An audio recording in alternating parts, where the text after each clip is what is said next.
السلام عليكم ورحمة الله تعالى وبركاته. عيد مبارك، تقبل الله الصالح الأعمال منا ومنكم.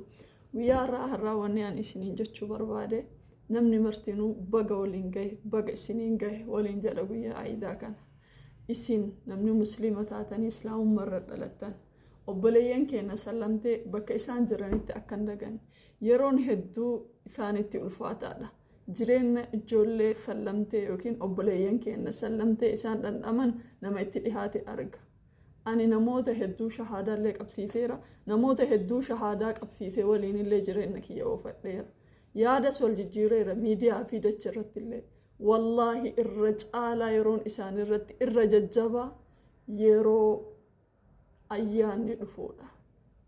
Haati isaanii, abbaan isaanii, obboleeyyan isaanii waan islaaman tahiniif استرسني isaa wayta kana keessa seenan hedduu namatti ulfaata. Soo bakka jirtanitti obboleeyyan keenya sallamtee dirqamaan manarraa fuudhaatii bahaatii bashannansiisa mana keessanitti yaama. Tokko hedduu waan garaa nama nyaatu even inni shahaadaa qabachuu takkaahu isiin sallamuu isii amantaa islaamaa hordofuu isiitu maatiin isaa kadhoysee jiraatu jira.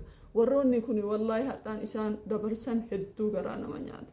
Kanaafuu amaana wanni ani isiniin jedhu ijoollee shahaadaa qabatan dachii irratti fi miidiyaa kana irratti illee bakka jirtanitti warri biyya keessaa fi biyya alaallee ufitti qabaatii akka kophummaan isaanitti hin dhagahamne amaana isiniin jechuu barbaada. Wassalaamu alaikum wa rahmatullahi ta'ala.